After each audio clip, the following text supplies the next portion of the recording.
ರಾದ ಮಾನ್ಯ CPI ಸಾಹೇಬರಿಗೆ ಹಾಗೂ ಹಿರಿಯರಿಗೆ ವಂದಿಸುತ್ತಾ ಈ ಒಂದು ದಿನ ನಮ್ಮ ಪೊಲೀಸ್ ಇಲಾಖೆ ವತಿಯಿಂದ ಈ ಒಂದು ಜನಸಂಪರ್ಕ ಸಭೆಯನ್ನು ಆಯೋಜನೆ ಮಾಡಿದ್ದೀವಿ. ಈ ಒಂದು ಸಭೆಗೆ ನಮ್ಮ ಕರೆಗೆ ಹೋಗೊಟ್ಟು ತಾವೆಲ್ಲರೂ ಸೇರಿದಿರಿ.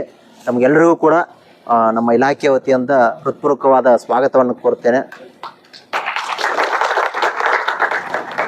ಮೊದಲನೇದಾಗಿ ಈ ಒಂದು ಜನಸ್ನೇಹಿ ಪೊಲೀಸ್ ವ್ಯವಸ್ಥೆಯ ಪರಿಕಲ್ಪನೆಯ ದೃಷ್ಟಿಯಿಂದ ಈ ಒಂದು ಮನೆ ಪೊಲೀಸ್ ಎಂಬ ಯೋಜನೆಯನ್ನು ನಮ್ಮ ಪೊಲೀಸ್ ಇಲಾಖೆಯಿಂದ ಜಾರಿಗೆ ತಂದಿದ್ದೀವಿ.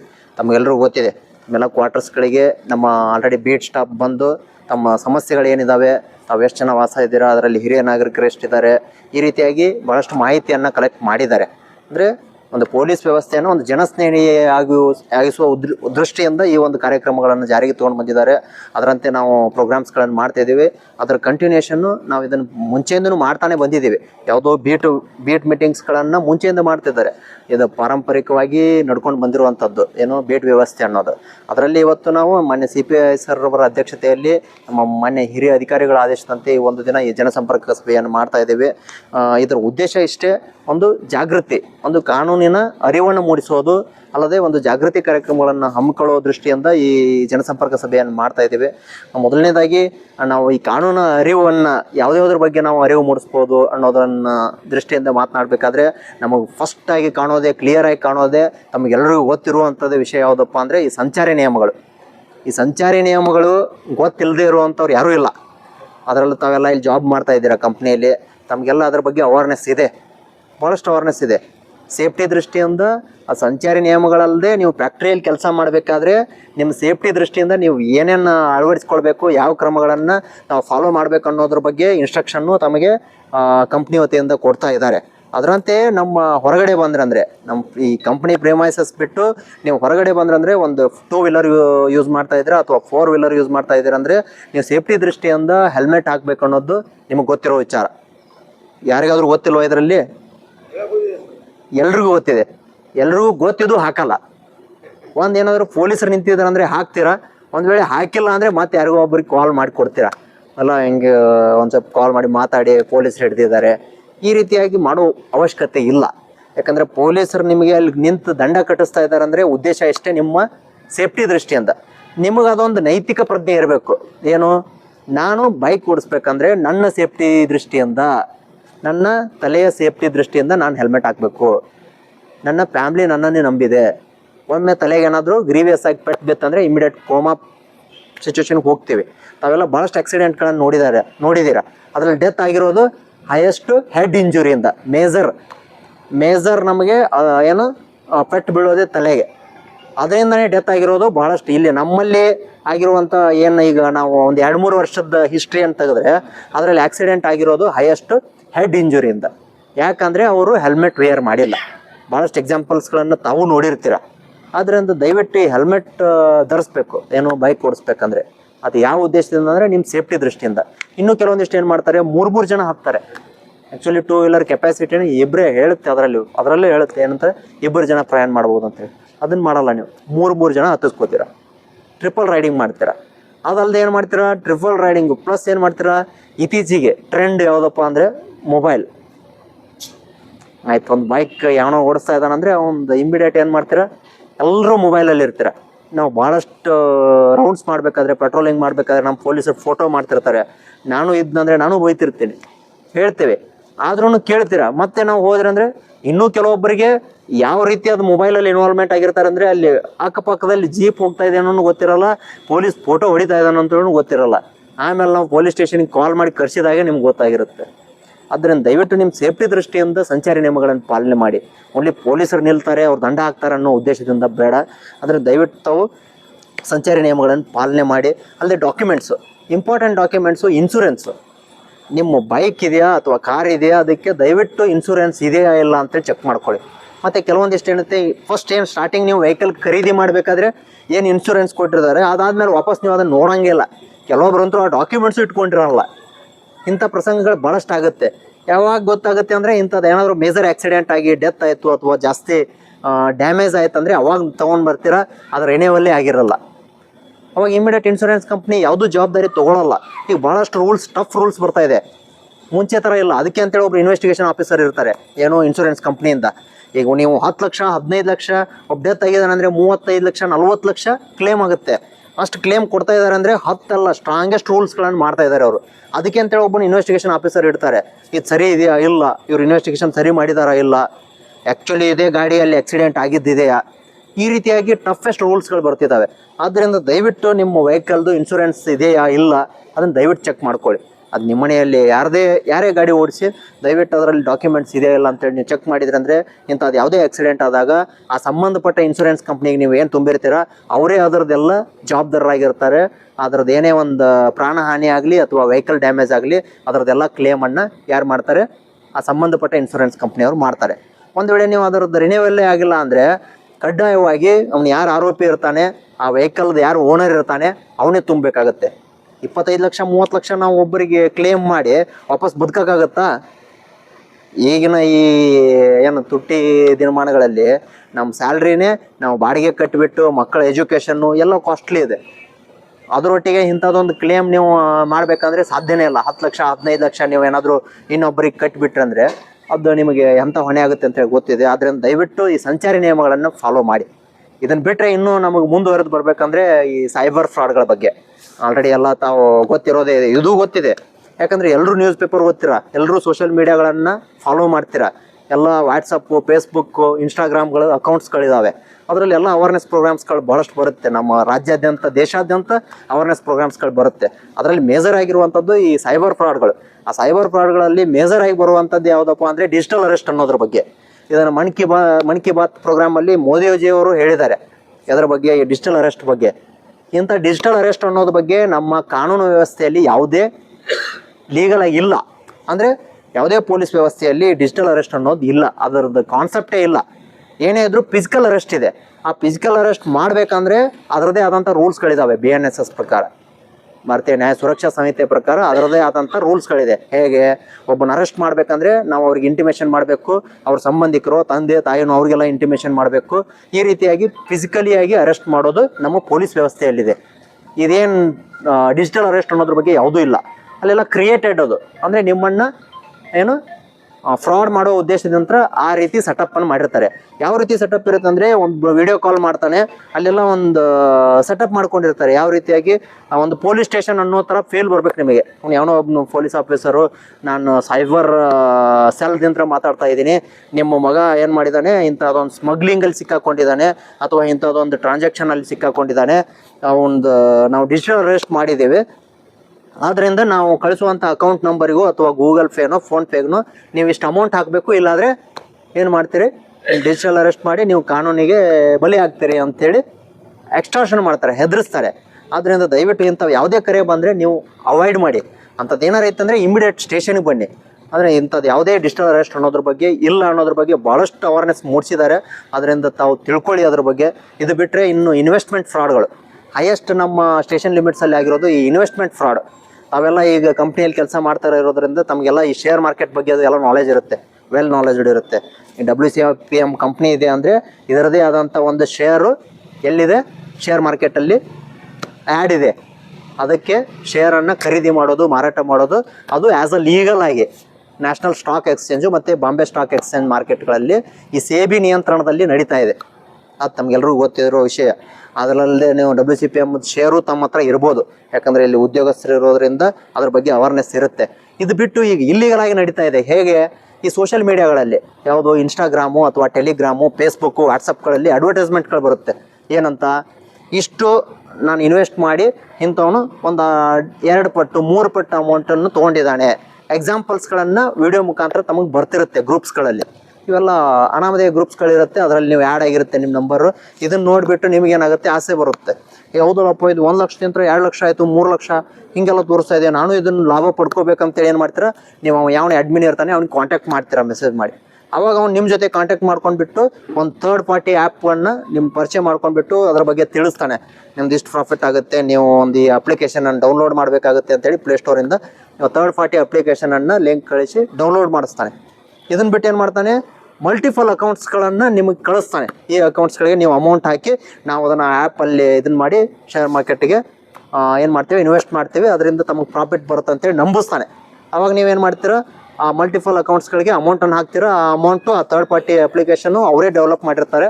ಅದರಲ್ಲಿ ತೋರಿಸುತ್ತೆ ನೀವು ಹಾಕಿರೋ 1 ಲಕ್ಷ, 3 ಲಕ್ಷ, 4 ಲಕ್ಷ ಅಂತೇಳಿ ತಿಂಗಳಲ್ಲಿ 15 ದಿನದಲ್ಲೇ ಪ್ರಾಫಿಟ್ ತೋರಿಸುತ್ತೆ. ಒಂದು 3 ತಿಂಗಳಲ್ಲಿ ನೀವು ಎಲ್ಲ ಫುಲ್ ಫ್ರಾಡ್ ಆಗಿಬಿಟ್ಟು ಏನೋ ಅದಕ್ಕೆ ಮೋಸ ಹೋಗಿಬಿಟ್ಟಿರ್ತೀರ. ಅಷ್ಟೇ ಅವಧಿಯಲ್ಲೇ ಮಾಡಿಬಿಡ್ತಾರೆ ಅವರು. ಏನು ಮಾಡ್ತೀರಾ, ನೀವು ಫಸ್ಟ್ ಒಂದು 1 ಲಕ್ಷಕ್ಕೆ 2 ಲಕ್ಷ 3 ಲಕ್ಷ ಆಯ್ತು ಅಂದಮೇಲೆ ನೀವು ಅಲ್ಲಿ ಇಲ್ಲಿ ನಿಮ್ಮ ಸಹೋದ್ಯೋಗಿಗಳು ಯಾರ ಜೊತೆನೂ ದುಡ್ಡು ತೊಗೊಳ್ತೀರಾ, ಸಾಲ ಮಾಡ್ತೀರಾ, ಅದನ್ನೆಲ್ಲ ಅದರಲ್ಲಿ ಇನ್ವೆಸ್ಟ್ ಮಾಡ್ತೀರಾ, ಸಂಘದಿಂದ ಸಾಲ ಮಾಡ್ತೀರಾ. ಅವನ್ನೆಲ್ಲ ಇನ್ವೆಸ್ಟ್ ಮಾಡಿದ್ಮೇಲೆ ವಾಪಸ್ ವಿಡ್ರಾ ಆಪ್ಷನ್ ಕೇಳ್ತೀರಾ. ವಿಡ್ರಾ ಮಾಡೋಕ್ಕಾಗಲ್ಲ. ಅವಾಗ ನಿಮ್ಗೆ ಗೊತ್ತಾಗುತ್ತೆ ಅದು ಮೋಸ ಆಗಿದೆ ಅಂತ. ಅವ್ನು ಕಾಂಟ್ಯಾಕ್ಟ್ ಮಾಡ್ತೀರಾ, ಅವ್ನು ಸ್ವಿಚ್ ಆಫ್ ಮಾಡಿರ್ತಾನೆ. ಆಮೇಲೆ ನೀವೇನು ಮಾಡ್ತೀರಾ, ಸ್ಟೇಷನ್ಗೆ ಬರ್ತೀರಾ. ಈ ರೀತಿಯಾಗಿ ಹೈಯೆಸ್ಟ್ ಪ್ರಕರಣಗಳು ನಮ್ಮಲ್ಲಿ ಆಗಿದ್ದಾವೆ. ಆದ್ದರಿಂದ ಇಂಥದ್ದು ಯಾವುದೇ ಇನ್ವೆಸ್ಟ್ಮೆಂಟ್ಗಳಿಗೆ ಬಲಿ ಆಗೋದು ಬೇಡ. ಇದೆಲ್ಲ ನಿಮ್ಮನ್ನು ಫಿಶಿಂಗ್, ಇದು ಅಂದರೆ ಮೋಸ ಮಾಡೋದು. ಹೆಂಗೆ ಮೋಸ ಮಾಡೋದು ಅಂದರೆ ನಿಮಗೊಂದು ಆಸೆ ಹುಟ್ಟಿಸೋದು, ನಿಮ್ಗೆ ಇಷ್ಟು ಪ್ರಾಫಿಟ್ ಬರುತ್ತೆ ಆದ್ದರಿಂದ ಇನ್ವೆಸ್ಟ್ ಮಾಡಿ ಅಂಥೇಳಿ. ಅದರಿಂದ ದಯವಿಟ್ಟು ಇಂಥದ್ದು ಯಾವುದೂ ಇಲ್ಲ. ಏನಿದೆ ಅದನ್ನು ಲೀಗಲ್ ಆಗಿ ಅದಕ್ಕೆ ಅಂಥೇಳಿ ನ್ಯಾಷನಲ್ ಮಾರ್ಕೆಟ್ಗಳಿದ್ದಾವೆ. ಅದರಲ್ಲಿ ನಾವು ತಾವು ಇನ್ವೆಸ್ಟ್ಮೆಂಟ್ ಇತ್ತಂದರೆ ಇನ್ವೆಸ್ಟ್ಮೆಂಟ್ ಮಾಡಿ, ಇಲ್ಲ ಅಂದರೆ ಸಂಬಂಧಪಟ್ಟ ಬ್ಯಾಂಕ್ಗಳಿರುತ್ತೆ. ಒಂದು ಇನ್ವೆಸ್ಟ್ಮೆಂಟ್ ಮಾಡಬೇಕಂದ್ರೆ ಡಿಮ್ಯಾಟ್ ಅಕೌಂಟ್ ಅಂತ ಇರಬೇಕಾಗತ್ತೆ. ಶೇರ್ ಮಾರ್ಕೆಟಲ್ಲಿ ಇನ್ವೆಸ್ಟ್ ಮಾಡಬೇಕಂದ್ರೆ ಅದನ್ನು ನೀವು ಬ್ಯಾಂಕಿಗೆ ಹೋದ್ರಂದರೆ ಅವ್ರು ನಿಮಗೆ ತಿಳಿಸ್ತಾರೆ. ಆದ್ದರಿಂದ ದಯವಿಟ್ಟು ಇಂಥ ಅನಾಮಧೇಯ ಇನ್ವೆಸ್ಟ್ಮೆಂಟ್ಗಳಲ್ಲಿ ತಾವು ಇನ್ವೆಸ್ಟ್ಮೆಂಟ್ ಮಾಡೋದು ಬೇಡ. ಮತ್ತು ಅನಾಮಧೇಯ ಲಿಂಕ್ಗಳು ಬರುತ್ತೆ, ಆ ಲಿಂಕ್ಗಳನ್ನು ಕ್ಲಿಕ್ ಮಾಡಿದ್ರೆ ಅಂದರೆ ನಿಮ್ಮದು ಎಲ್ಲ ಪ್ರೈವೇಸಿ ಏನು ಡೀಟೇಲ್ಸ್ ಇರುತ್ತೆ ಅದು ಅವ್ರಿಗೆ ಸಿಗುತ್ತೆ. ಅದರಿಂದ ನಿಮ್ಮನ್ನು ಮೋಸ ಮಾಡ್ತಾರೆ. ಅವಾಗ ಎಕ್ಸ್ಟ್ರಾಕ್ಷನ್ ಮಾಡೋಕ್ಕೆ ಸ್ಟಾರ್ಟ್ ಮಾಡ್ತಾರೆ. ಆದ್ದರಿಂದ ಈ ಸೋಷಿಯಲ್ ಮೀಡಿಯಾ ಅಕೌಂಟ್ಸ್ಗಳನ್ನು ಯೂಸ್ ಮಾಡ್ತೀರಾ, ಭಾಳಷ್ಟು ಅದು ಯೂಸ್ ಇಲ್ಲ ಆದರೂ ನಮ್ಮವ್ರು ಯೂಸ್ ಮಾಡ್ತಾ ಇದ್ದೀರಾ ಅಂದರೆ ದಯವಿಟ್ಟು ಅದನ್ನು ಸಫಿಷಿಯೆಂಟ್ ಯೂಸ್ ಇರಬೇಕು. ಎಷ್ಟು ನಮಗೆ ಅಗತ್ಯ ಇದೆಯೋ ಅಷ್ಟೇ ಯೂಸ್ ಮಾಡಬೇಕು. ಈಗೇನಾಗುತ್ತೆ, ಇಲ್ಲಾಂದರೆ ಏನು ಮಾಡ್ತೀರಾ, ಸೋಷಿಯಲ್ ಮೀಡಿಯಾ ಅಕೌಂಟ್ಸ್ಗಳಲ್ಲಿ ಯಾವನೋ ಒಬ್ಬನ ಕ್ರಿಯೇಟ್ ಮಾಡಿರ್ತಾನೆ, ಯಾವುದೋ ಒಂದು ವಿಷಯದ ಬಗ್ಗೆ, ಏನೋ ಸಮಾಜ, ಯಾವುದೋ ಒಂದು ಧರ್ಮದ ಬಗ್ಗೆ ಯಾವುದೋ ಒಂದು ವಿಡಿಯೋವನ್ನು ಕ್ರಿಯೇಟ್ ಮಾಡಿರ್ತಾನೆ. ಅದನ್ನು ನೀವು ಶೇರ್ ಮಾಡೋದು, ಲೈಕ್ ಮಾಡೋದು, ಅದು ಕೂಡ ತಪ್ಪಾಗುತ್ತೆ. As per Indian technology act, ಇದು IT ಆ್ಯಕ್ಟ್ ಪ್ರಕಾರ ಏನಾಗುತ್ತೆ, ಇನ್ಫಾರ್ಮೇಷನ್ ಟೆಕ್ನಾಲಜಿ ಆ್ಯಕ್ಟ್ ಅಂತೇಳಿ ಮಾಡಿದ್ದಾರೆ 2000ರಲ್ಲಿ. ಅದರ ಪ್ರಕಾರ ಅದು ಅಪರಾಧ ಆಗುತ್ತೆ. ಶೇರ್ ಮಾಡೋದು, ಸಬ್ಸ್ಕ್ರೈಬ್ ಮಾಡೋದು, ಅದನ್ನು ಲೈಕ್ ಮಾಡೋದು ಕೂಡ ತಪ್ಪಾಗುತ್ತೆ. ಆದ್ದರಿಂದ ಯಾವುದೇ ಒಂದು ಸೋಷಿಯಲ್ ಮೀಡಿಯಾ ಅಕೌಂಟ್ಗಳಲ್ಲಿ ಒಂದು ಪೋಸ್ಟನ್ನು ನೀವು ಶೇರ್ ಮಾಡಬೇಕಂದ್ರೆ, ಲೈಕ್ ಮಾಡಬೇಕಂದ್ರೆ 10 ಸಲ ಯೋಚನೆ ಮಾಡಿ. ಈಗ ಆದಷ್ಟು ಏನು ಮಾಡ್ತೀರಾ, ಇನ್ನೂ ಕೆಲವೊಂದಿಷ್ಟು ಏನಾಗುತ್ತೆ, ನೀವು ಯೂಸೇ ಮಾಡಿರಲ್ಲ, ನಿಮ್ಮ ಮಕ್ಕಳ ಕೈಯಾಗ ಕೊಟ್ಟಿರ್ತೀರ, ಅವ್ನಿಗೇನೋ ರೀಲ್ಸ್ ನೋಡೋಕ್ಕೋ ಎಲ್ಲ ಇಂಟರ್ನೆಟ್ ಸರ್ವಿಸ್ ಇರುತ್ತೆ. ಅವ್ನಿಗೆ ನೀವು ಇಂಟರ್ನೆಟ್ ಕೊಟ್ಬಿಟ್ಟು ಅವ್ನಿಗೆ ಮೊಬೈಲ್ ಕೊಟ್ಬಿಟ್ರೆ ಅಂದರೆ ಅವನೇನಾದರೂ ಶೇರ್ ಮಾಡಿದ ಅಥವಾ ಲೈಕ್ ಮಾಡಿದ ಮಗು, ಅದನ್ನು ಜವಾಬ್ದಾರಿ ಯಾವಾಗಿದ್ದರೂ KYC ಅದು ಯಾರ್ದು ಮೊಬೈಲ್ ಇರುತ್ತೆ ಅವರೇ ಅಪರಾಧಿ ಆಗ್ತಾರೆ. ಈ ರೀತಿಯಾಗಿ ನಮ್ಮ ಸ್ಟೇಷನಲ್ಲಿ 3 FIRಗಳಾಗಿದ್ದಾವೆ.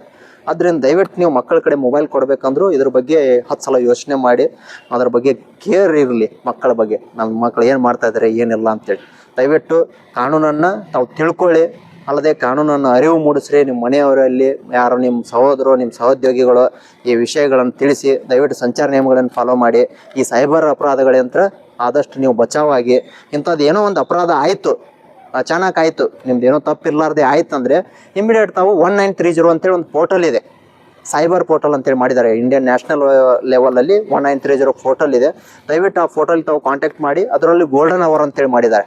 ನೀವು ಅದು ಅಫೆನ್ಸ್ ಆದ 1 ತಾಸಲ್ಲಿ ನೀವೇನಾದರೂ ಕಾಲ್ ಮಾಡಿದರೆ ಅವ್ರಿಗೆ ಕಾಂಟ್ಯಾಕ್ಟ್ ಮಾಡಿ, ನಿಮ್ದು ಯಾವ ರೀತಿ ಅದು UPI ಫ್ರಾಡ್ ಆಗಿದೆಯಾ, ಅಥವಾ ಇನ್ವೆಸ್ಟ್ಮೆಂಟ್ ಫ್ರಾಡ್ ಆಗಿದೆಯಾ, ಅಥವಾ ಮ್ಯಾಟ್ರಿಮೋನಿಯಲ್ ಫ್ರಾಡ್ ಆಗಿದೆಯಾ, ಈ ರೀತಿಯಾಗಿ ನೀವು ಅದನ್ನು ತಿಳಿಸಿದ್ರೆ ಅಂದರೆ ಇಮಿಡಿಯೇಟ್ ಅವ್ರು ಏನು ಮಾಡ್ತಾರೆ, ಆ ಅಕೌಂಟನ್ನು ಹೋಲ್ಡ್ ಮಾಡಿಬಿಟ್ಟು, ಫ್ರೀಸ್ ಮಾಡಿಬಿಟ್ಟು ಅದರಲ್ಲಿ ಇರುವಂಥ ಅಮೌಂಟನ್ನು ನಿಮಗೆ ಸಿಗೋಕ್ಕೆ ಅವಕಾಶ ಇರುತ್ತೆ. ಆದ್ದರಿಂದ ದಯವಿಟ್ಟು ಇದ್ರ ಬಗ್ಗೆ ಅವೇರ್ನೆಸ್ ಇರಲಿ.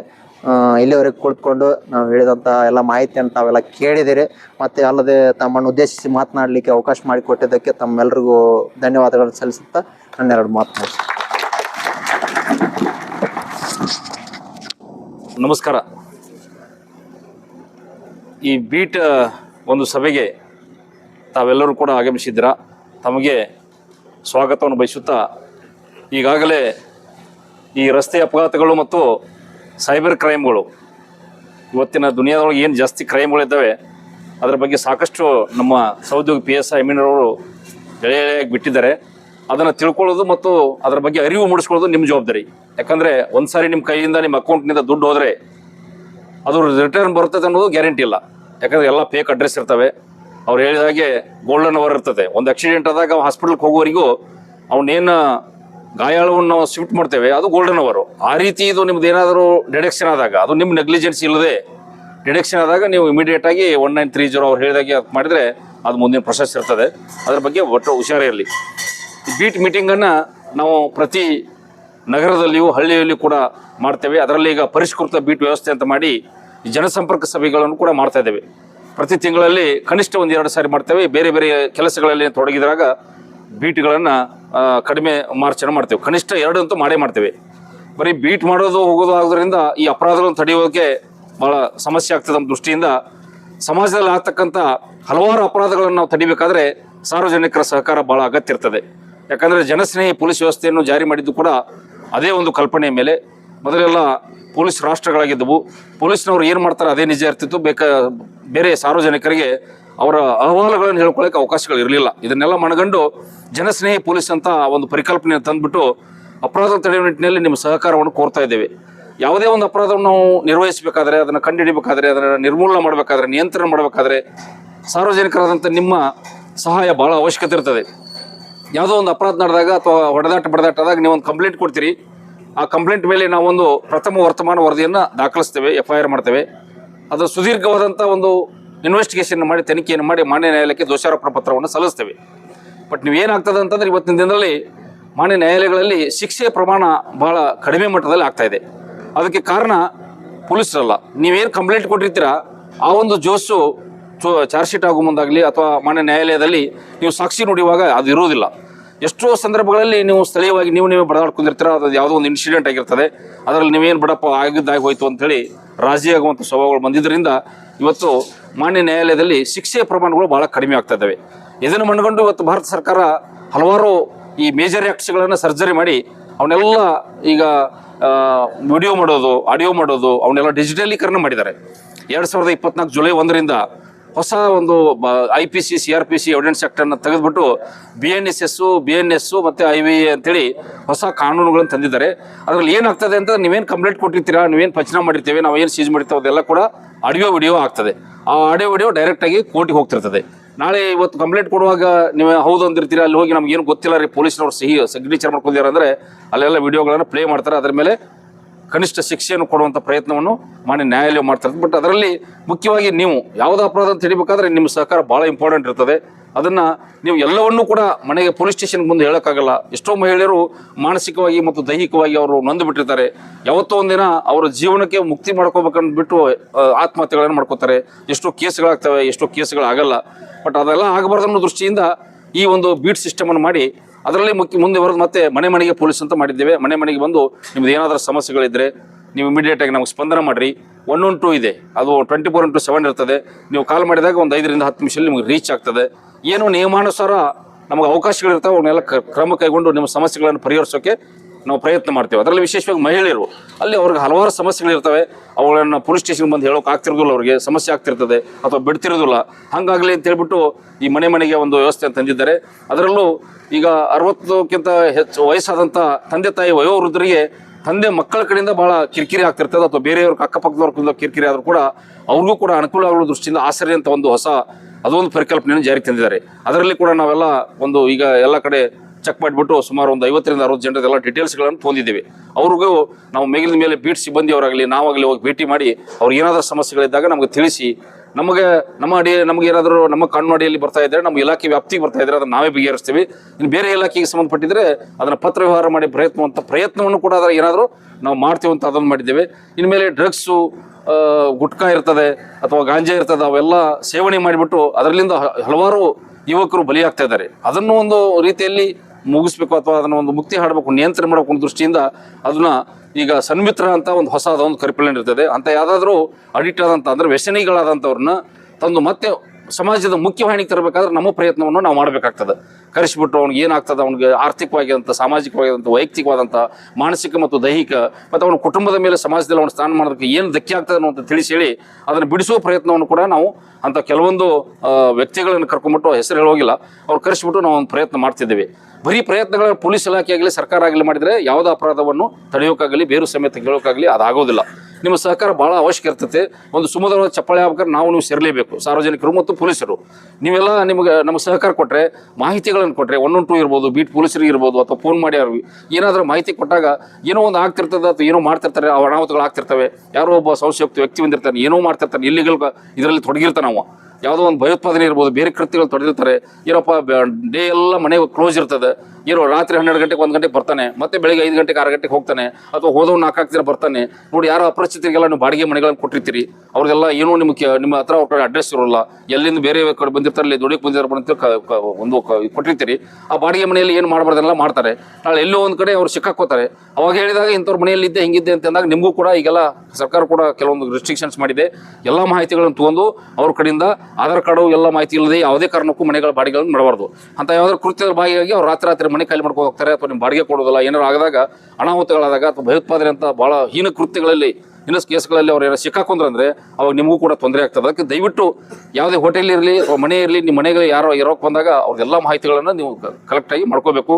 ಸೋಷಿಯಲ್ ಮೀಡಿಯಾದ ಬಗ್ಗೆ ಅಂತೂ ಸಾಕಷ್ಟು ಹೇಳಿದ್ದಾರೆ ಈಗಾಗಲೇ, ಯಾವ್ದು ಲೈಕ್ ಮಾಡಬೇಕು, ಯಾವ್ದು ಶೇರ್ ಮಾಡಬೇಕು. ಅದರಿಂದ ಸಮಾಜದಲ್ಲಿ ಗಲಾಟೆಗಳಾಗ್ತವೆ, ಕೇಸ್ಗಳಾಗ್ತವೆ. ಕೇಸಲ್ಲಿ ಸಿಕ್ಕಾಕೊಂಡ್ರೆ ಅವ್ರ ಭವಿಷ್ಯ ಹಾಳಾದಂಗೆ. ಯಾಕಂದರೆ ಪ್ರತಿಯೊಂದು ಯಾವುದೇ ಒಂದು ಸ್ವೀಪರ್ ಕೆಲಸಕ್ಕೆ ನೀವು ಅಪ್ಲೈ ಮಾಡಿದ್ರು ಕೂಡ ಒಂದು NOC ಪೊಲೀಸ್ ಸ್ಟೇಷನ್ದಲ್ಲಿ ಕೇಳ್ತಾರೆ.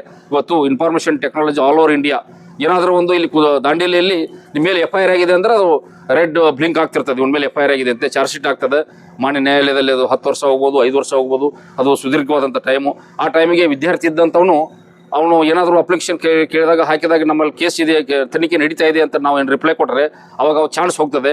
ಆಮೇಲೆ ಅವನು ಏಜ್ ಬಾರ್ ಆಗ್ಬೋದು.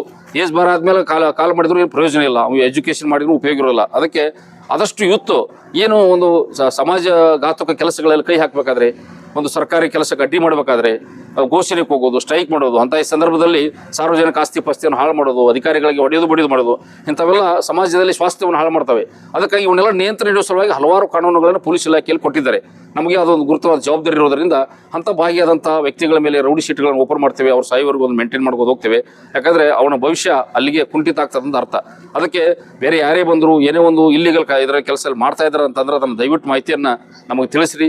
ಆಗ್ತಕ್ಕಂಥ ಅಪರಾಧಗಳನ್ನು ದೊಡ್ಡ ಅಪರಾಧವಾದ ಮೇಲೆ ಅದು ದೊಡ್ಡ ಪ್ರಮಾಣದೊಳಗೆ ಆಗ್ಬೋದು.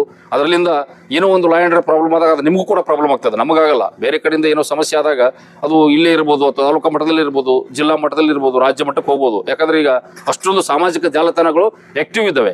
ಸಣ್ಣ ಸಣ್ಣ ವಿಷಯಗಳನ್ನು ಕೂಡ ದೊಡ್ಡದಾಗ್ತಿರ್ತವೆ, ಎಲ್ಲ ಕಡೆ ಹರಿದಾಡ್ತಾ ಇರ್ತವೆ. ದೇಶದ ಯಾವುದೋ ಒಂದು ಮೂಲೆಯಲ್ಲಿ ಏನೋ ಒಂದು ಸಣ್ಣ ಇದಾದಾಗ, ಅಥವಾ ನಮ್ಮ ರಾಜ್ಯದಲ್ಲಿ ಇರ್ಬೋದು, ಬೇರೆ ಕಡೆ ಆದಾಗ ಅವನ್ನೆಲ್ಲ ಯುವಕರು ನೋಡ್ತಾರೆ, ರೊಚ್ಚಿಗೆ ಹೇಳ್ತಾರೆ, ಏನೇನೋ ಅವಘಡಗಳನ್ನು ಮಾಡ್ಕೋತಾರೆ. ಆಮೇಲೆ ನಮ್ದು ಕೇಸ್ ಆಯಿತು, ನಮ್ದು FIR ಆಗಿದೆ, ಚಾರ್ಜ್ ಶೀಟ್ ಆಗಿದೆ, ಆಮೇಲೆ ಹೋಗಿ ನಾವು ಏನು ಮಾಡ್ತೀವಿ ಅಂತ ಮಾಡೋಕ್ಕಾಗಲ್ಲ. ಅದಕ್ಕೆ ಅಂಥದ್ರಲ್ಲಿ ಭಾಗವಹಿಸಬೇಕಾದ್ರೆ ಹುಷಾರದಿಂದ ನೀವು ಪ್ರತಿಭಟನೆ ಮಾಡೋದು, ನಿಮ್ಮ ಆಶೆಗಳು ಈಡೇರಿಸೋದು ಅದು ಸಂವಿಧಾನಬದ್ಧವಾದಂಥ ಹಕ್ಕದು. ಬಟ್ ಅದನ್ನೇ ತೀವ್ರಗತಿಯಲ್ಲಿ ಮಾಡಿ ಅದು ವಿಕೋಪಕ್ಕೆ ತಂದುಬಿಟ್ಟು ನಿಮ್ಮ ಜೀವನದ ಇದರ ಭವಿಷ್ಯದ ಮೇಲೆ ನೀವೇ ಕಲ್ಲು ಹಾಕೋಬೇಡಿ ಅಂತ ಹೇಳೋದು. ಅದಕ್ಕೆ ಆಗ್ತಕ್ಕಂಥ ಅಪರಾಧಗಳು, ಬಾಲ್ಯ ವಿವಾಹಗಳನ್ನು ಯಾವುದೇ ಕಾರಣಕ್ಕೂ ಮಾಡಬಾರ್ದು. ಪೋಕ್ಸೋ ಅಂತ ಒಂದು ಆ್ಯಕ್ಟ್ ಇದೆ, ವಿಶೇಷವಾಗಿ 18 ವರ್ಷದ ಕೆಳಗಿನ ಮಕ್ಕಳು, ಗಂಡು ಇರಲಿ ಹೆಣ್ಣಿರಲಿ, ಅವ್ರ ಮೇಲೆ ಮಾನಸಿಕ ಮತ್ತು ದೈಹಿಕವಾದಂಥ ಯಾವುದೇ ಹಲ್ಲೆಗಳು ಅವ್ರ ಮೇಲೆ ಆದಾಗ ನಾವು ಇಮಿಡಿಯೇಟಾಗಿ ಕೇಸ್ ಮಾಡ್ಕೋತೇವೆ. ಅದಕ್ಕೆ ವಿಶೇಷವಾದಂಥ ನಾವು ಇನ್ಸ್ಪೆಕ್ಟರ್ಗಳು ಇನ್ವೆಸ್ಟಿಗೇಷನ್ ಮಾಡ್ತೇವೆ. ಮತ್ತು ಆಮೇಲೆ ಅದಕ್ಕೆ ವಿಶೇಷವಾದಂಥ ಕೋರ್ಟ್ ಇದೆ. ಯಾಕಂದರೆ ಮಕ್ಕಳ ಮೇಲೆ ಯಾವುದೇ ಕಾರಣಕ್ಕೂ ದೌರ್ಜನ್ಯಗಳು ಆಗಬಾರ್ದು ಅನ್ನೋ ದೃಷ್ಟಿಯಿಂದ ಭಾಳ ಕಠಿಣವಾದಂಥ ಕಾನೂನುಗಳನ್ನು ತಂದು 2012 ದೆಹಲಿಯಲ್ಲಿ ಏನು ಒಂದು ಸಾಮೂಹಿಕ ಅತ್ಯಾಚಾರ ಆಗ್ತದೆ, ಆ ಹಿನ್ನೆಲೆಯಲ್ಲಿ ನಿರ್ಭಯ ಪ್ರಕರಣ ಅಂತ ಹೇಳ್ಬಿಟ್ಟು ಅದಕ್ಕೊಂದು ಹೆಸರು ಇಟ್ಬಿಟ್ಟು ಆ 2012ರಿಂದ ಇಲ್ಲಿವರೆಗೂ ಕೂಡ ಆ ಪೋಕ್ಸೋದಲ್ಲಿ ವಿವಿಧ ಹಂತಗಳಲ್ಲಿ ತನಿಖೆಗಳಾಗ್ತವೆ, ಶಿಕ್ಷೆಗಳು ಕೂಡ ಅಷ್ಟೇ ಆಗ್ತಾ ಇದ್ದಾವೆ. ಅದೇ ರೀತಿ SC ST ಅದು ಆ್ಯಕ್ಟ್ ಕೂಡ 1989 ಭಾಳ ಸ್ಟ್ರಾಂಗೆಸ್ಟು. ಸಂವಿಧಾನದ ಅಡಿಯಲ್ಲಿ ನಾವೆಲ್ಲರೂ ಆಲ್ ಆರ್ ಈಕ್ವಲ್, ನಾವೆಲ್ಲರೂ ಸಮಾನವಾಗಿರಬೇಕು. ಯಾವುದೇ ಒಂದು ಸಾರ್ವಜನಿಕವಾಗಿ ಸಿಗ್ತಕ್ಕಂಥ ಸೌಲಭ್ಯಗಳು ಯಾವುದೇ ವ್ಯಕ್ತಿಗೆ ನಾವು ನಿರಾಕರಿಸಿದರೆ ಅಥವಾ ಜಾತಿ ನಿಂದನೆ ಮಾಡಿದರೆ, ಅಸ್ಪೃಶ್ಯತೆ ಆಚರಣೆಯನ್ನು ಮಾಡಿದರೆ ಕಠಿಣವಾದಂಥ ಕಾನೂನುಗಳನ್ನು ಮಾಡಲಿ ಅಂತ ಹೇಳ್ಬಿಟ್ಟು ಕನಿಷ್ಠ ಈಗ ಇನ್ಸ್ಪೆಕ್ಟರ್ DSP ಲೆವೆಲ್ ಅಧಿಕಾರಿಗಳೇ ಅದನ್ನು ಇನ್ವೆಸ್ಟಿಗೇಷನ್ ಮಾಡಬೇಕು. ಅದನ್ನು ಕೂಡ ಮಾಡಬಾರ್ದು ದೃಷ್ಟಿಯಿಂದ ನಾವು ಮೇಲಿನ ಮೇಲೆ ಬೇರೆ ಬೇರೆ ಇಲಾಖೆಗಳೊಂದಿಗೆ ಕೂಡಿಬಿಟ್ಟು ಅವನು ಕೂಡ ಮೀಟಿಂಗ್ಗಳನ್ನು ಮಾಡ್ತಾ ಇರ್ತೇವೆ. ಅದಕ್ಕಾಗಿ ಸಮಾಜದಲ್ಲಿ ಆಗ್ತಕ್ಕಂಥ ಒಂದೇ ಅಲ್ಲ, ಹಲವಾರು ರೀತಿಯಲ್ಲಿ ಹಳೆಯ ಅಪರಾಧಗಳು ಹೋಗ್ತಾ ಇದ್ದಾವೆ, ಹೊಸವು ಅದಕ್ಕಿಂತ ಸ್ಟ್ರಾಂಗೆಸ್ಟ್ ಆಗಿ ಎಲ್ಲ ಹುಟ್ಟುಕೊಳ್ತಾ ಇದ್ದಾವೆ.